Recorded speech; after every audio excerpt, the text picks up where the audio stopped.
The regions around the North Pole and the South Pole are called the polar regions.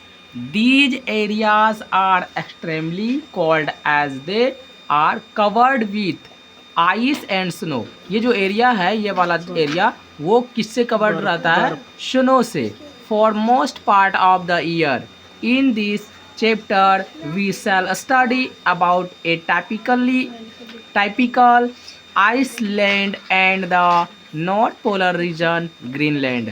हम लोग इस chapter में बात करेंगे किसके बारे में? आइसलैंड और नॉर्थ पोल रीजन के बारे में, दैट मीन्स ग्रीनलैंड के बारे में. लोकेशन की अगर बात करें तो Greenland lies in the continent of North America. ये कौन सी कंटिनेंट में है Greenland?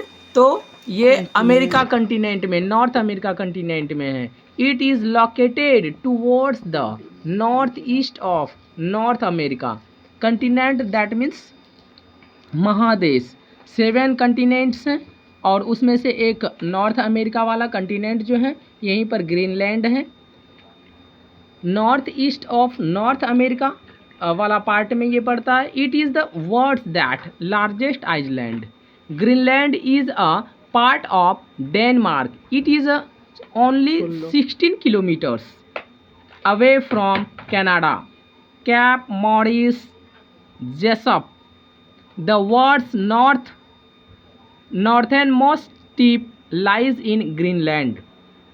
Erik the Red, a Viking explorer, coined the name Greenland in about 981 AD. ये ग्रीनलैंड जो है ये कब की बात है? तो 981 AD की बात है. Denmark captured it in 1380 and declared its integral part in 1953. In January 1981, Greenland got the right of full internal self-government. ये नॉर्थ पोल है और यहाँ पर देख रहे हैं नॉर्थ पोल, और ये बैफिन बे और ये हॉलस्टेन्सबर्ग है. और ये वाला जो पार्ट है ये ग्रीनलैंड वाला पार्ट है. ये जो दिखाया गया है पूरा ये ग्रीनलैंड वाला पार्ट है जो डेनमार्क के अंडर में आते हैं. और यहाँ पर इसके साइड में अगर देखें तो ये फिनलैंड है और ये फिनलैंड है और ये तुम्हारा कौन सा है? स्वीडन. हाँ, फिनलैंड के साइड में देख रहे हैं स्वीडन है. ये रसिया वाला पार्ट है, ये कनाडा वाला पार्ट है. ये सारे पार्ट आपको दिखाए गए हैं. और जितने भी पार्ट्स हैं ये पूरा जो हमारा वर्ल्ड है वो डिवाइडेड है कितने? 7 कंटिनेंट में. 7 कंटिनेंट में जो एक कंटिनेंट है जो नॉर्थ अमेरिका वाला कंटिनेंट, उसी के बारे में हम लोग क्या कर रहे हैं? रीड कर रहे हैं. और उसमें से ग्रीनलैंड के बारे में रीड कर रहे हैं. The land of Greenland is very Rocky. ये रॉकी वाला है, मतलब रॉकी वहाँ पर ज़्यादा है, वो वेरी रॉकी है Greenland. Most of the land is covered with snow. और ज़्यादातर पार्ट जो है ग्रीनलैंड के वो जो है स्नो से क्या हैं? स्नो से हैं. क्या है? स्नो से कवर्ड हैं. And ice across the year. The covering of ice is known as ice cap. The ice cap continues to move very slowly towards the ocean. At times, bits of ice caps break away from the main mass and fall down into the sea. These floating bits of ice caps are called icebergs. ये जो caps हैं, ice caps हैं, इसी को ice birds बोला जाता है. Ice birds यहाँ पर देख रहे हैं कि आइसबर्ग ये वाला जो दिखाई दे रहा है ये है आइसबर्ग, इसी को बोलते हैं. ये कवरिंग रहता है, आइस कैप्स जो होता है उसी को बोलते हैं आइसबर्ग. आर डेंजर्स, ये बहुत ही डेंजरस होते हैं. To the ships as ships hit the icebergs sometimes and sink down. जब कभी कभी ऐसा होता है कि उसमें शिप हीट करते हैं तो कभी कभी उसको डुबो भी देते हैं, सिंक डाउन कर देते हैं शिप को, इसीलिए बहुत ही डेंजरस हैं. इन 1912 की बात करें तो a very large ship called Titanic, जो लार्ज शिप होता है ना उसको टाइटैनिक बोला जाता है, sank after hitting a very huge icebergs.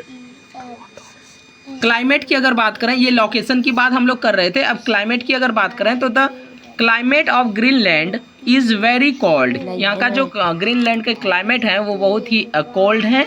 Winter is very cold and long भी होते हैं वहाँ पर। The sun does not rise above the horizon in the Arctic reason.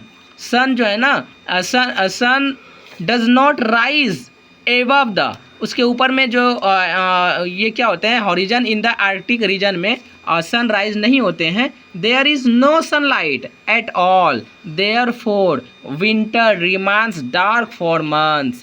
और उस विंटर का जो टाइम होता है पूरा पूरा डार्क रहता है, अंधेरे वाले मंथ्स हो जाते हैं, ये वहाँ पर सनलाइट आती नहीं है। बट डूरिंग समर्स, लेकिन समर के दिनों में बात करें तो the sun continues to shine brightly all the time. It even shines at midnight, और मिडनाइट में ये चमकते हैं। That is why Greenland is also called the land of midnight sun. Not only the Greenland but also other countries in the polar region are called the land of midnight sun. तो ये सारी ये हम climate के बारे में बात कर रहे थे कि यहाँ क्लाइमेट कैसी होती है, विंटर में कैसा होता है, समर में कैसा होता है, कब सन वहाँ पर राइज होते हैं, सन की जो लाइट है वहाँ पर आती है नहीं आती है, इसके बारे में। अब वेजिटेशन की बात करें तो Greenland has a very poor plant life. Most of the regions are always covered with ice. Only small plants like lichens and mosses grow.